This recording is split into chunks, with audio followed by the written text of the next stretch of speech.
Hi, everybody. Thank you so much for listening to today's episode. It means a lot to me. I just wanted to say a quick thank you so much to Samuel Pierce III for joining me on this episode.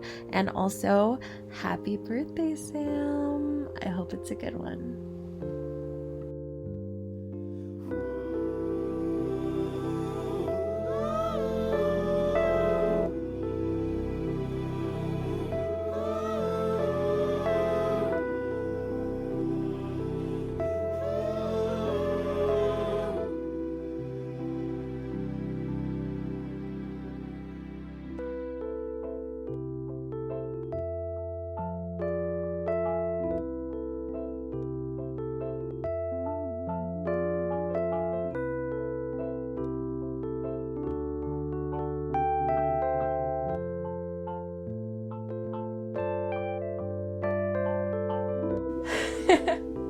Hi, everybody. Welcome to the Mariah Effect podcast. I'm Mariah.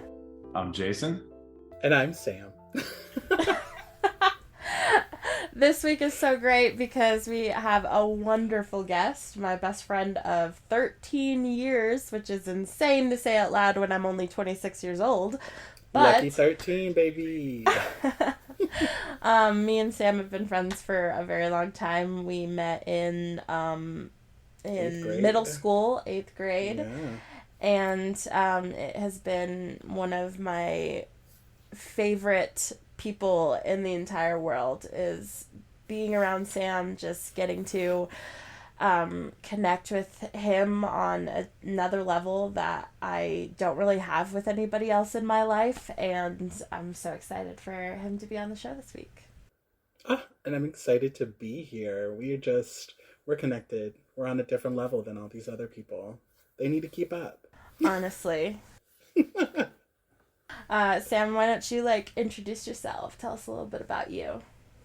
Oh gosh, what is there about me? Well, hi everyone. My name is Sam. Like Mariah mentioned, we've been friends since the 8th grade, and it's been a wild ride. We both have relocated a few times, done a bunch of different cool projects, learned a bunch of things together. And now Mariah's in Utah. I'm located in Atlanta, Georgia, so I'm down here as part of the entertainment industry as an actor and a designer. And I'm really excited to be here to talk with you, to interact with folks who are here to support my best friend, Mariah. It is I'm so happy to have you on the show this week, and this is the first time that you're actually meeting my cousin Jason, and I think I've talked to the both of you about each of you several times. So it's very interesting that this is the first time you're meeting. I was just going to say, literally known about you for years, basically since Mariah went out to New York. And I'm like, oh, this guy sounds really cool. And I just hear things from time to time. It's like, wow, he sounds really cool. Who is this man? Is he single? No. But yeah. Well, now that I know that the two of you are on a different level, I won't try to compete, but I'm so glad to hang out. we have our own vibe, Jason. Your own vibe, for sure. Yeah. You and I, we have this family vibe that I don't have with other family members, because our family is kind of crazy sometimes. But me and Sam, it's like found family. It's very similar to our other guests that we had, who is going to be, when this episode drops, will have been on the show 2 weeks ago. But when we recorded this, it's right before her episode is going to come out. But we had my best friend Mallory's mom on the show a couple weeks ago. And she's kind of accepted me into her family, and it's my found family. Sam is definitely a part of my found family, a person that I have chosen to be my family in every single meaning of the word besides blood. Yeah. True. It's the best kind of family. Well, and we've chosen to maintain this bond throughout so many years, because I think particularly for both of us in high school, it was like, yeah, we had our group of friends that we kind of saw and hung out with, but a lot of those friendships were kind of maintained by proximity. But even when we kind of relocate, move to different places, do different things, we still found our way back to each other, and we always kept that connection. So yeah, I'm happy to be here. And that's something that, like, I think is really consistent with making friends in schooling. Like, I think that a lot of times when somebody says, oh, this is my friend from school, they're talking about when we're adults, they're talking about college, because that's like a situation where you make these bonds and they carry through because you're at a point in your lives where you're both adults and you both have busy schedules and you make time for each other. But in high school is a totally different situation where, like, you spend time together because of proximity, because, like, you guys same were both in the schedule. Same place, same class schedule, same time. Like, you would spend time after school with each other, like, because it's just where you were at the time. And then, like, you graduate and it's like, oh my gosh, like, we're adults, it's crazy. And then you have to work. And, like, the reality of life hits you. And you're like, I don't have time for friends. Yeah. I don't have time for anybody. And I need to figure out my own crap first. And, like, to be able to have a friendship like ours where we, like, made the time, where we pushed through that and weren't upset with each other when we couldn't make the time because things got so crazy or whatever, or moving to different states. Like, I think that that's something that's, like, that's a special friendship, that's a special connection that's going to last for the rest of our lives because we know how to do the work for it. Yeah. Well, and it always comes so naturally when we pick up where we left off. Because I think, when was the last time that we spoke? Like 3 or 4 weeks ago? And we're still, like, I feel like we're still very much on the same page and we can keep up with, okay, I remember this is where we left off. And so how did those things kind of progress from there? Because, I mean, we had a whole, like, 30-minute conversation before we started recording just about life. A little catch up. Yeah, we typically speak, like, every couple of months, and we talk for hours. We do. And it doesn't feel like it. It feels like at the end of it, it's kind of like, oh my gosh, it's 10:30? Like, what? I had no idea. Like, we started talking at, like, 2 in the afternoon. No, I'm just kidding. No, that's genuinely what happened last time. But yeah. Well, I want to know, like, so take me back to 8th grade. What were your first impressions of Mariah, Sam? Oh. I'll say, it's very unique for me because I was the kind of new kid coming into Prairie at the time because I transferred in the middle of our 8th grade year. Granted, it was like 1 or 2 months into the school year. And so I was the new kid, new face in their community because we had, like, smaller communities within our middle school because it was so big. And so Mariah and I actually had a lot of the same classes because we were both a part of 3A, Represent. And so in those classes, I figured out very quickly that Mariah is, like, one of the, like, smartest people that I know, only because she's, like, always so willing to help people out. And the fact that in English class, it was Mr. Goodstein Tyler. Goodstein Tyler's class. You sat right in front of me because he organized us by our last names. Mm-hmm. And the fact that that was so kismet that we just happened to have names that were close enough in the alphabet. But we sat down and talked that first day. And I think he had us, like, tell stories to one another. And you told me this wild story. I don't know if you remember it, but I think that you are such a captivating storyteller, such a captivating presence, and such a nice and genuine person. Even from that wild story that you told me the first time we had interacted. I remember in Goodstein Tyler's class that Goodstein Tyler was, like, kind of a hard ass. Like, he was very kind of girl. We had different experiences. Sam did not appreciate the teaching stylings of Mr. Goodstein Tyler.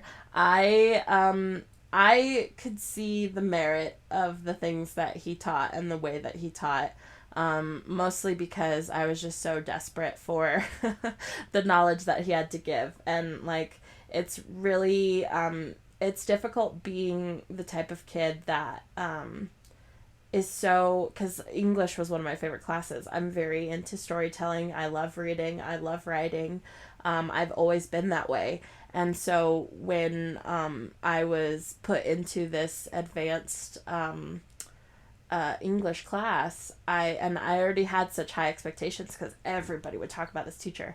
And we went into this class, and I just wanted so badly to impress. I wanted to show that I was worthy of getting this knowledge and actually willing to put in the work to it, because up until that point, a lot of my classes had been not up to speed with me. Like, I was far beyond the lessons you were getting. Yeah, and so it was a lot easier for in those classes for me to kind of be like, I'm not gonna do this, you know, because it didn't stimulate me, it didn't push me.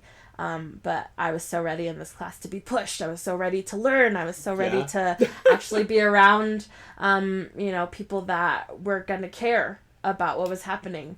And I just remember that I remember sitting in that class and just needing to, like, have somebody else in the class who I could talk to. And unfortunately, a lot of kids that were in that class were kids that I had known for years and just never made those connections with. And then Sam shows up in the class, and I turn around and I'm like, hello. please be my friend, actually, since we sit so close to each other. And it just turned into so much more. Like, me and Sam had Spanish class together with Mr. We had Jimenez. science class together. Mr. Jimenez was such a character. He adored you. It's because I'm so adorable. You are. But I think that it just, like, being around each other so much in that first year, like, it just gave us the opportunity to get to know each other and to, like, form that bond with each other. And, like, having that before going into freshman year, like, before going to high school together, was really important. Because I genuinely think that if we had met in high school, it would have been a totally different experience for us, and we might not have been friends for as long, just because of how different high school is to middle school, you know? Yeah. Well, I know you have stories you want to tell about high school, but I was curious. So there's this fun thing, like, when you're in high school, you imagine what people are going to become. And so I'm so interested, like, Mariah, what when you saw Sam, what did you imagine, like, someday he would become? Oh man, like in 8th grade when I met Sam, I felt like Sam was so well put together, and at that time, as crazy as this sounds, at that time, Barack Obama was president, and I swear, I just felt that Sam was so well spoken and so well put together that he just, like, had that kind of quality to me, that, like, presidential way about him. I thought Sam was gonna be, like, the most successful person. I was like, I gotta be this person's friend. Wow. Well, charisma for sure. I am shook. Okay. Was not expect. I'm only laughing just because now you realize exactly how chaotic I am. That first year was all a ploy. You can't get out now. That's okay. President, actor, it doesn't. It all is the same nowadays. True. T. Sam, what did you think Mariah was going to be? Oh my goodness. Honestly, I always saw her as, like, this immaculate storyteller and artist. 'Cause Mariah always brought out, like, these really kind of, like, grand ideas in her head and was always able to kind of, like, put them into a really well-crafted story or poem. Because I remember high school was the first time that you ever let me read any of your work. But I knew that from middle school, when we would ever, like, whenever we would like share out, you were always like kind of eager to present what you had. And it was always so good. But like on top of that, like I always imagined that you would be a performer, baby. Because you took all the classes. You were in choir. Like, as a musician, as a singer, I still think you are a fabulous singer and a performer. And I see that as, like, a possibility for you even today. I kid you not, it's very funny that you said that, because I was like going through my phone to look for pictures to put like, hey, listen to the podcast on Instagram and stuff. And so I was like looking for like past pictures or whatever. So I'm going through my photos, and I hadn't done that in a long time, of like going through old photos, and my like phone kind of like synced up or something to like my iPhone from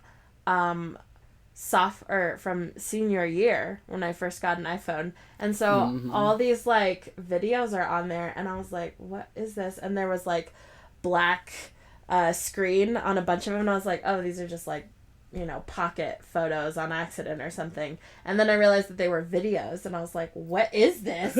And so I listened thinking, oh, it's gonna be like in my pocket and I'm talking to someone or something, and I'm gonna get some juicy tea from like 2015. And I start listening, and it's me literally, and I remember now what they are. It was me sitting in my car after work or before I went to go to college, after in between work and college, and it was just me in the car singing Disney songs and things like that. And I'm listening, and I'm going, this girl's really good. I was legitimately taken aback by how good I was at these songs. Like, I've been like singing like just for myself really for the last couple years. I mean, I did work for an app that's never gonna come out, and it's never gonna come to fruition anymore, just because of legal whatever. But this place that I worked in LA, but I have just kind of been singing for myself. And over the years, I feel like every single time I record something, I'm just always like, that wasn't very good. Like, I'm getting worse as a singer, whatever.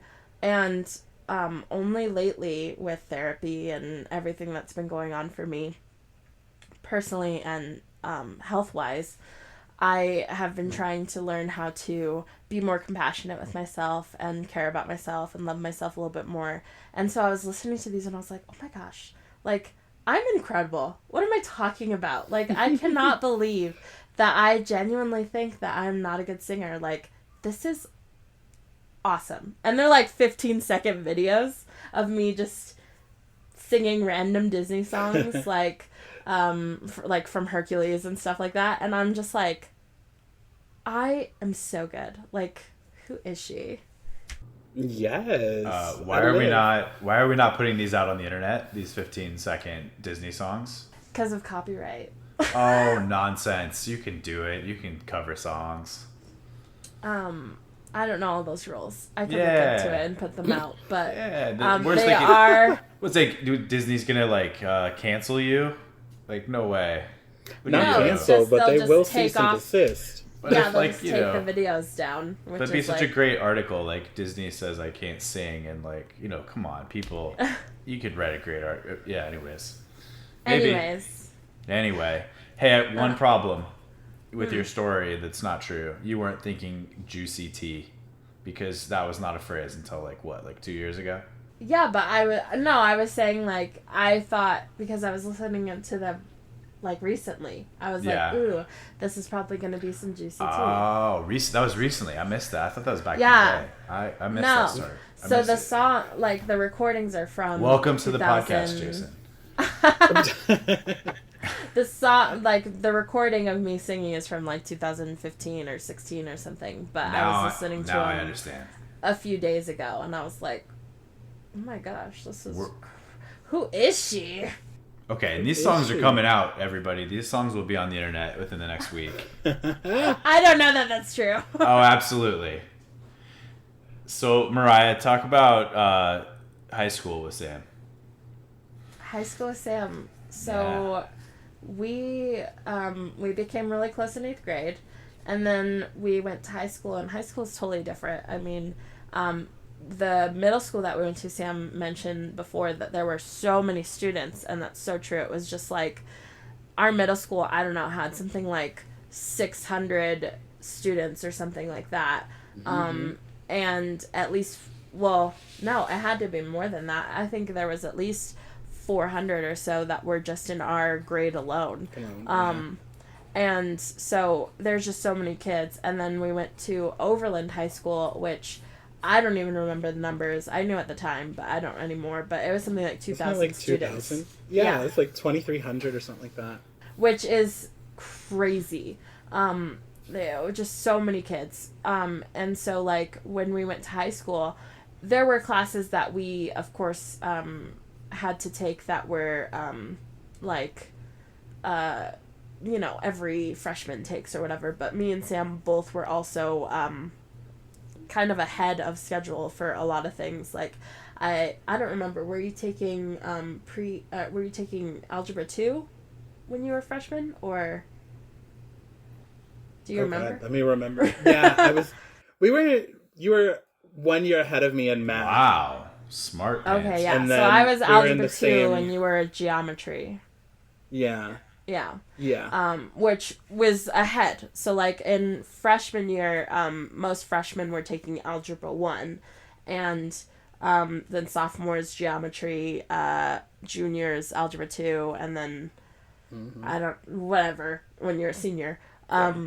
And so when we started as freshmen, we were just in, like, the higher up classes for almost everything. And we both took the same AP class. We took AP Human Geography.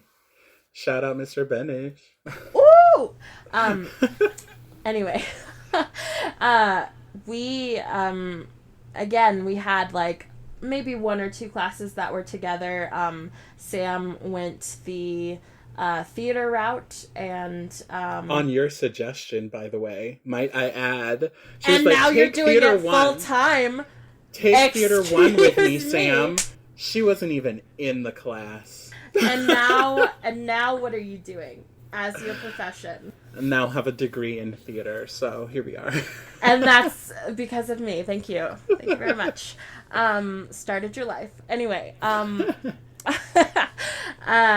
I didn't end up taking that class because it was the same time, I think, as a choir class or something else that I Correlators, wasn't it? Yeah, so you were just across the hall from me. I remember that much. Yeah. But we had, like, performance stuff together or like in the same area, and so we still got to see each other quite often. And Sam would come to, like, things for me, like choir stuff, and I would go to theater stuff for Sam. Sam would go to this, like, speech and debate thing every year on my birthday, which was really rude, but it's okay. Sorry. But we still, like, maintained our friendship, even though we weren't in all the same classes necessarily. We had a few, almost every year we had at least a couple together, and so that's kind of what kept us close to each other.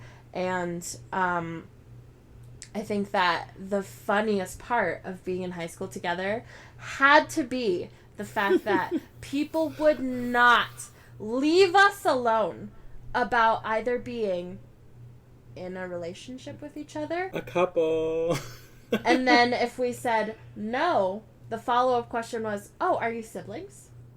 Yep. And sometimes it would be the other way around of, "Hey, are you guys related?" And we'd be like, "No." And they go, "Oh, are you dating?" Yep. Why are those things on your mind? Why are those both on your mind? And it was consistently.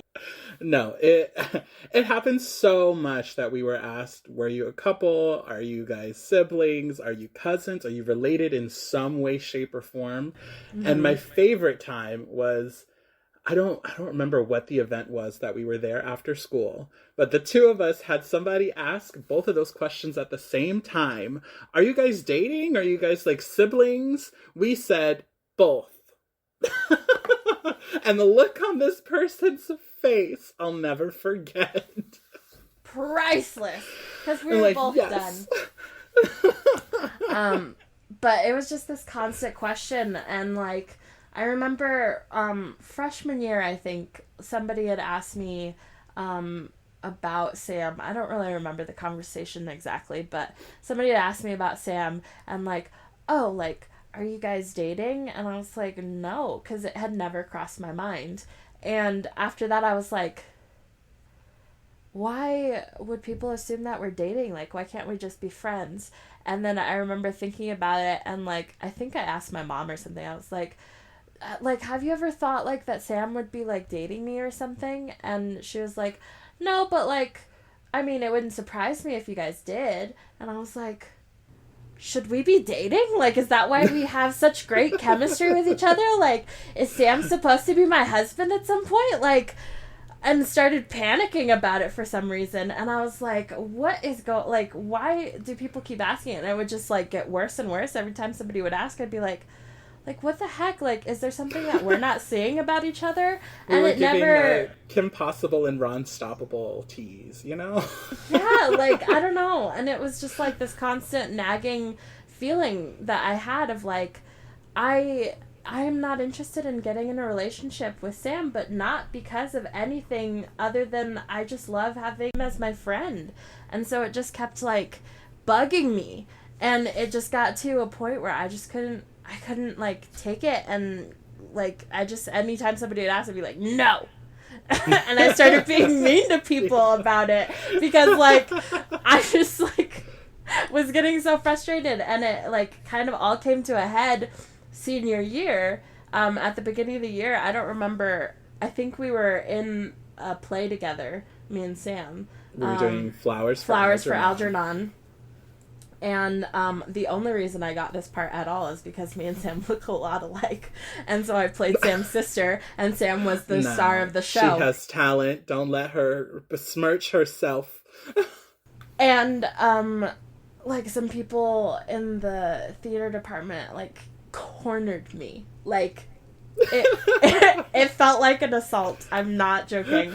Cornered me and were like, so what's up with Sam? And I was like, what do you mean? What's up with Sam? He seemed to be in a great mood today. Because I thought they were asking, like, what's wrong with Sam's attitude today? And I was like, Sam is in a great mood today. Like, he's been perfectly pleasant. And they were like, no, like, is Sam dating anyone? Like, are you and Sam dating and just not telling anybody? And I was like, no. And then they were like, is Sam gay? And I was like, no! Lies in the night. To be fair, I didn't know yet. No, you did not.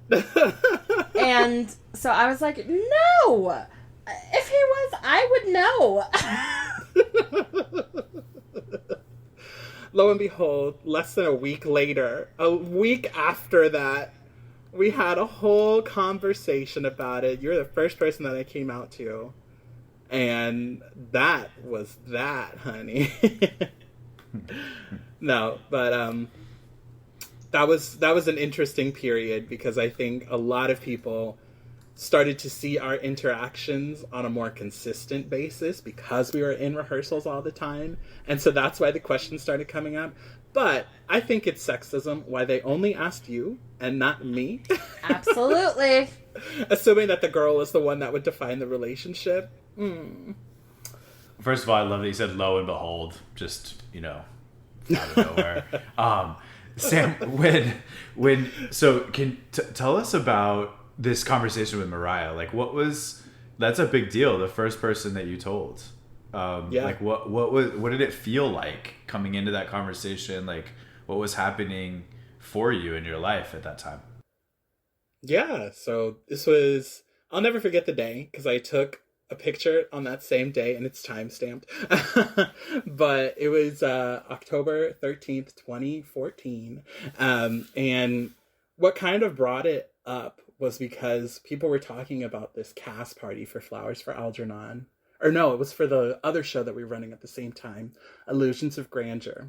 And at the cast party, everyone's like, ooh, we're going to get wild. You know, as teenagers like to think that they're a part of this, well, what we now call the euphoria phase. Teenagers thought we were just so scandalous. And so someone, I won't name names, but someone had like come up to me and they were like, you've never been freaky before, so I'm going to show you a good time and I'm going to give you a lap dance you've never had. And I panicked. I'm not going to lie. I completely panicked in that moment. And I think internally I had already come to the terms with the fact that like I was a queer person, but I never kind of reached the point where I felt like I needed to say it out loud. Because I thought that I conducted myself in a way that like people just understood I am who I am. And if I have an interest in someone, then I would have expressed that. But that was something that had never come up in high school. And so, based on the threat of a straight girl giving me a lap dance, I was like, I think someone needs to know why I would be uncomfortable with this. And so I was like, well, who would I even tell? And Mariah was like, without a doubt, the first person that like came to mind for me. And so I decided that before this cast party, I was like, Mariah needs to know so that like we're just on the same page. I need somebody to be on the same page with me. And so I remember that day very vividly. We were at lunch, as we usually are, and I pulled you away, and I was like, can we go for a walk? And so we walked out of the lunchroom and around the whole campus, and ended up at the IST building, which is a separate building on our campus. And so we walk into the IST building. I had not worked up the nerve in that whole walk over there to say anything. So we walk in the IST, sit down, and I was like, actually, let's keep walking. And so I take you out of that building. And as we're walking, I was like, okay, I need to tell you something. And you're like, yeah, what is it? Because I think it was obvious I was acting strange at this point. And I just came out and saying, I was like, I'm gay. And you're like, oh my God, I thought you were dying. I kid you not. When Sam, listen, I've had a life where bad news is always the worst news. Like, it's the worst possible thing that could be happening. And so when you were like, let's go for a walk, and we walked outside, and you were just being so weird. You were being so strange and acting in such a weird way. Like, I was trying to talk to you, and you were like, I don't know, like, you were kind of being dismissive a little bit, and I was like, what the frick is going on? Like, what the heck? And we walked into the IST building, we sat down, and then you were like, oh, let's actually go back outside. I was like, this man is going to tell me that he's got cancer.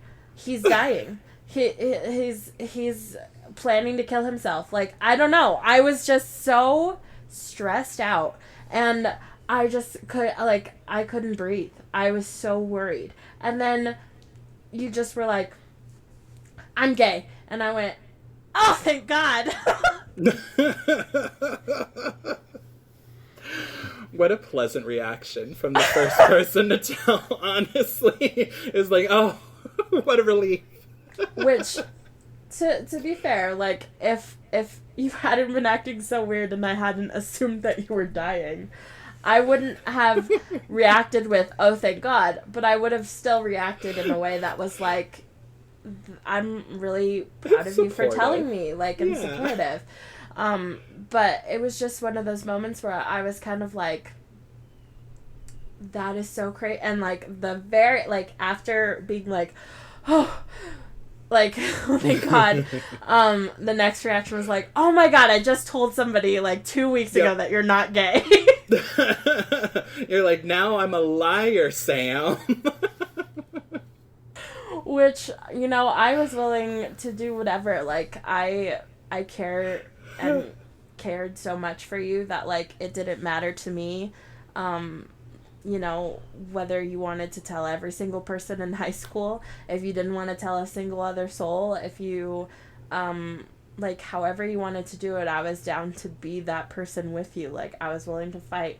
I was willing to fight, and that is something that I've always been and always will do for the people that care the most to me. I'm willing to fight for you. I'm willing to do whatever it takes, whatever you want.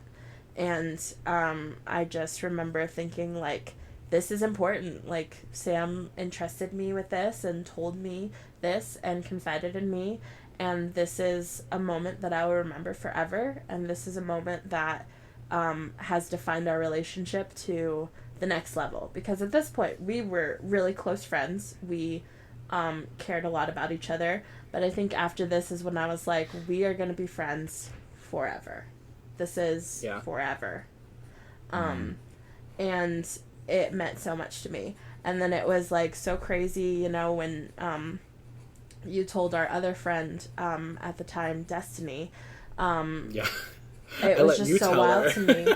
Yeah, it was just so wild to me when we did that, and it just, like, it kind of reinforced for me. It was like, we are, like, closer than anybody else, you know? Yeah. And it meant a lot to me.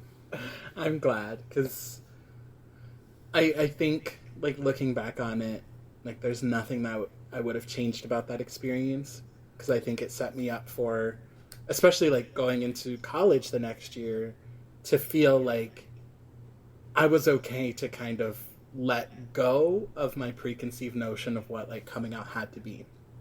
And so by the time I got to college, it was like, it was old hat. Like, you didn't really have to even go through that whole conversation of, like, are you gay?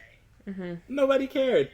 In fact, most of the people you interact with, especially in theater, are gay. So they just kind of assume you are too, until proven otherwise. Gay until proven straight. Exactly. That's a great story. Yeah, I feel like something that has always been really important to me is equality, just in general. Be that equality between genders, between, between races, yeah. Between just people in general. And I hate generalizations. I don't like stereotypes. Like, I've always been that person where if you and I disagree about something, it's okay, but we have to agree on equality. We have to agree on everybody deserves the same opportunities. Everybody deserves the same rights as everyone else. And if we don't agree on that, then I don't really have much else to say to you. But I think one of the things that has really helped me with understanding being a Black woman has been being able to talk with Sam about being a Black individual, because I didn't grow up with any Black people in my family. I am half Black, but I didn't know that part of me at all. And so having Sam be a part of my life and being able to relate on things that came up in my life that had to do with that was really important.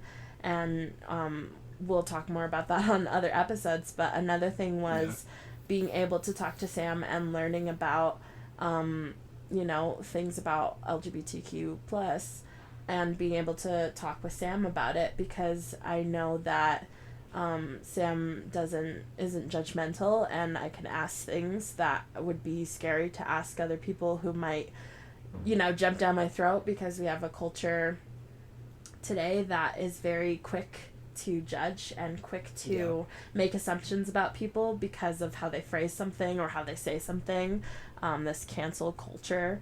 And I think that it's important that, like, to know that, it's not people's jobs to educate you about it, but if you have someone who is genuinely asking questions, who genuinely just wants to know, I think it's important to, like, take them aside and actually talk with them. Like, it's not your job, no, but, like, I think that it only benefits your community. It only benefits, everyone involved, to be able to just give them at least your side of things, at least tell them how you feel about something. And Sam has always been that for me. Yeah. Well, and I feel the same way very strongly towards you, in that we've created a very open space for the two of us to be ourselves and to learn and grow beside one another.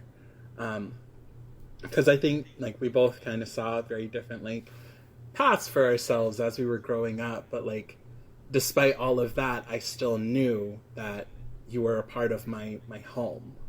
Like, this person who was, like, consistently there for me and able to help me get to whatever the next step may look like, even though I don't always know what that'll look like. Yeah, I think it's really important to be able to, with any relationship, be it a friendship or a, like, partnership or whatever, being able to understand that people change and people grow over time, and people learn new things about life, and it can change their perspective, change their point of view, reframe their situation. And, like, it's so important to be able to have people in your life who are also growing and also changing, and maybe in different ways, and being able to accept them for who they are.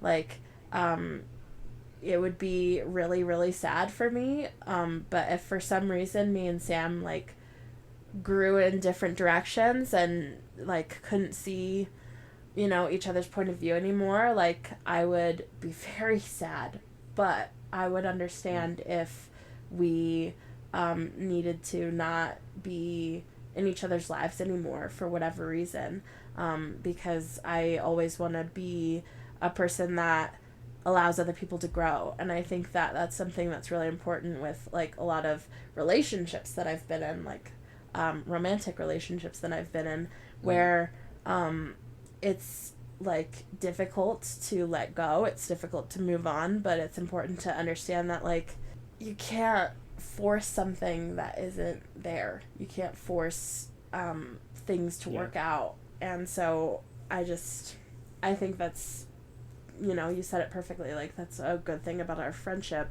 is that it's never been forced. It's never been something that we've had to, like, try extraordinarily hard at. We've had to put work into our friendship, but, like, nothing that was insurmountable. Yeah. Well, nothing that makes you feel exhausted. Because, like, I've seen it with, my mom has gone through it with a couple of her, like, longtime friends, where they have, like, built these very one-sided relationships, and she reaches a point where she feels like she's just drained, and, like, they're pulling so much from her, and I've never felt that with you. And I think that also just kind of speaks to the type of person that you are. Like, seeing and listening to the other episodes of the podcast, I know and I've seen how much of an independent person you are and how much you want to do things for yourself. And you still reach out when you need me, and I reach out when I need you. And so being able to have that kind of, like, cohesive, that's not the word I'm looking for. I'll skip over it. But being able to have that type of relationship is really important, because, like, any kind of relationship has to be a two-way street. Mm-hmm. This has been fun for me because what you two have is very special. It's very deep. It's very, like, loving and caring, and beautiful to watch, the two of you. And the chemistry everyone was naming between the two of you is so there, you know? It's amazing to watch the two of you interact and talk and share ideas. I feel very lucky to just be a part of this conversation. I was gonna ask you, Jason, actually, because well, me and Sam are now fully formed adults who live in different states. You have a little bit more how do I say this in a nice way? You're trying a to say little bit I'm more old. You're trying to say I'm... No. Life Older. experience. More You might be old. experience. Yeah. I said older. And I just was wondering, like, do you have any friendships that you know, have kept for years and years? And, like, what are those what do those look like to you? Like, how do you maintain those friendships when you have such a, like, because you have such a busy schedule and a busy life that sometimes I'm like trying to catch up with like where you are and also like what you have going on. You and me both. I have probably like two. So there's a group of friends I grew up with, and they all felt like brothers. And to this day, when we get together, very much still feel like brothers. But we don't talk very often. We talk maybe once every couple months at this point. You know, the holidays are always special in Colorado. People come back to see family, and we're able to get together. And there's a remarkable quality of it. Feels like no time has passed, and a ton of time has passed. You know, like we all look old, and you know, it's like it's hilarious. But at the same time, it's like when you've known someone since they were that young, you just see their spirit more than you really, you know, see what they look like. But I would say I have, you know, two friends. I mean, Chad, who you know, my cousin. I feel that way about. Like, you know, we're just very close even when we don't talk. And another good friend of mine, Trey, is that way. Other friends of mine that I felt a similar bond, like the one I witnessed between the two of you, I've lost touch with, or we've faded apart. And the timing of this is interesting. It's one of them I've been thinking about a lot and been meaning to reach out and catch back up. But you also made a great point that like life moves on, and people bloom and take on new forms and shapes, and people I never thought would be like family people, or like they have these big families, and people that I always thought would be like family people, they're like off in some big city partying, you know, and people become, and but when you do have a bond, I think it's really important to nurture it and cherish it.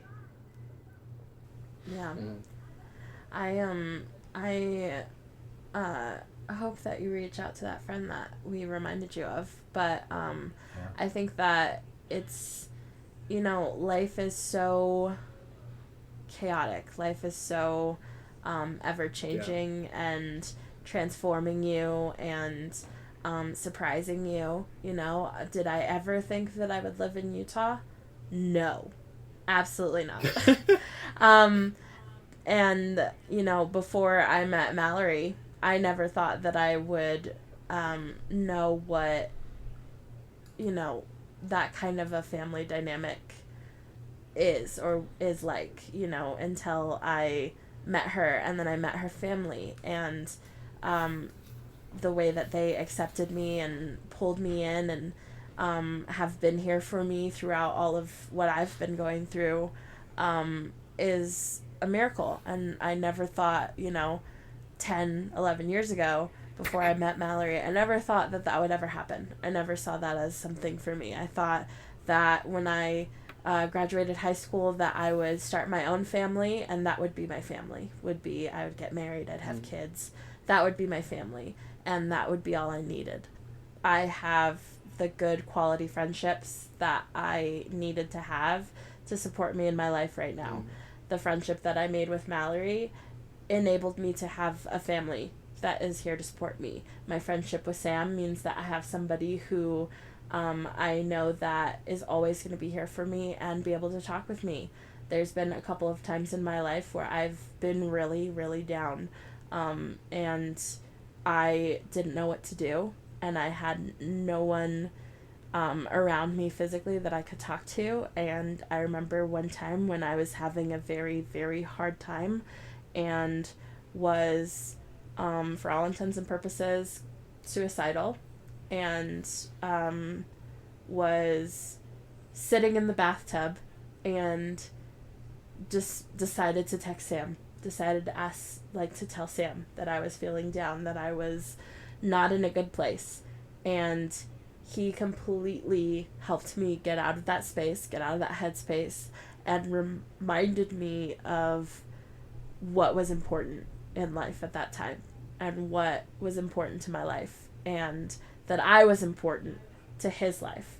And that kept me grounded and helped me get out of that moment, because that's really what you need, people, and you need love. And I'm so grateful for that. and I will always be grateful for that. So good. I was thinking about the two of you moving on from Aurora, and I wonder if there's like an Overland alumni group who would all appreciate hearing the divergence of your lives from where you came from, and probably appreciate the fact that life does come and go and we all change. But it was beautiful. Hey, speaking of family and choosing your family, Mariah, you have like a deep desire for community to form around this podcast. Do you want to kind of talk about how people can participate, follow along, and sort of build new family with each other? Yeah, absolutely. I feel like what I've been saying this whole podcast episode, that, you know, finding people in your life who are on the same page as you, who believe the same things, who share some sort of familiar thing with you, is where you can find family. And I think that anybody who actively listens to this podcast will have, you know, the same, same values, same like-mindedness of caring about other people and being compassionate and wanting more kindness in the world. And I think that's a great place to start a friendship for the podcast, just to be able to support us continuing to make videos, and being able to have the time to be able to do this means that we needed funds, and the best way to do that is to do a Patreon, because that benefits you guys as well, because I'm able to put out extra content for you. If you sign up for the Patreon, there's different tiers for different, you know, people with different living expenses and things like that. It starts at $3.99 a month and goes all the way up to $7.99 a month. And even in that very first tier, you can join and be a part of a Discord community where you can chat with other people who are part of that tier and upwards. And, you know, that's a great place to find other people, find other friends and things like that. A lot of my friends do not live in the same state as I do. Sam is all the way in Atlanta, and I'm all the way here in Santa Quinn. And we still communicate with each other. We still keep in contact. And I've made a lot of friends over the internet that I value so much, because they help me and keep me going. And that's really all you need is, you know, connection. You don't have to see each other face to face. It doesn't need to be that way. So being able to find people that think like you on there is a great place to start. And it really helps me out. So the Patreon is patreon.com/the Mariah Effect. And you can go ahead and sign up there, and I will get you content, I promise. And there's also the website, which is the-mariah-effect.com, right? Yes, indeed. And on there, it has links to the Patreon. It has the show notes where you can find all the things that we talked about in the episode, any resources that we might talk about or that are related to the subject of the episode, and then also all of our social media pages.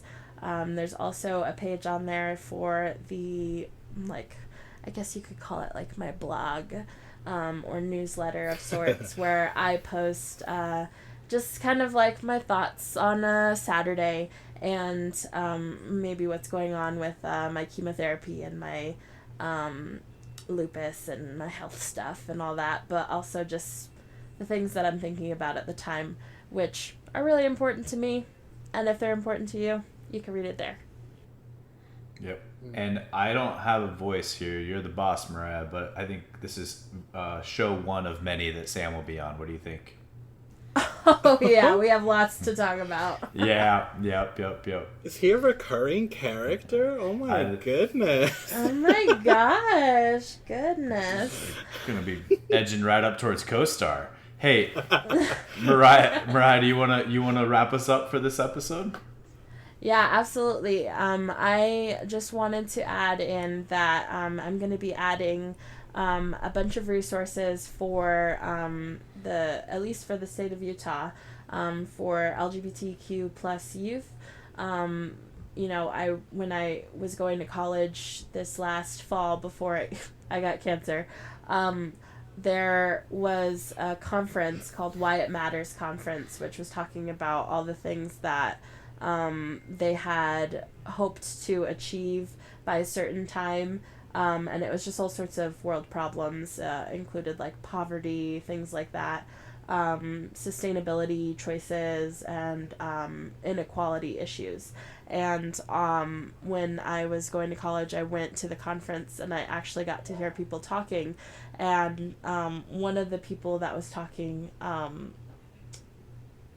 I will insert it as editing Mariah here because I forgot.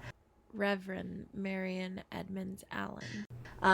But one of the people that was talking about how difficult it is for homeless trans youth in Utah, just because it is already difficult for homeless, which we've talked about on episodes before.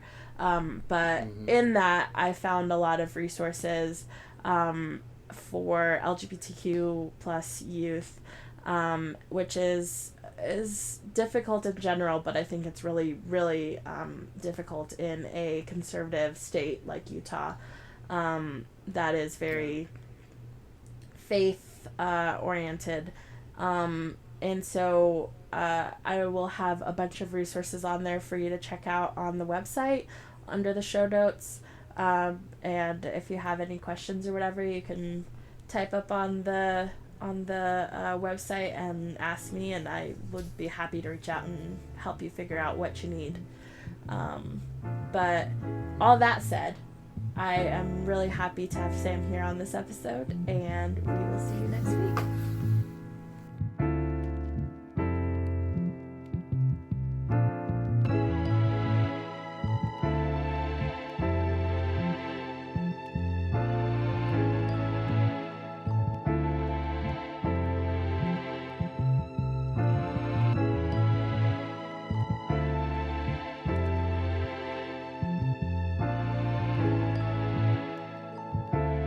I love you. I love you too. Mwah. Talk to you later. Talk to you later. Bye. See ya. Bye.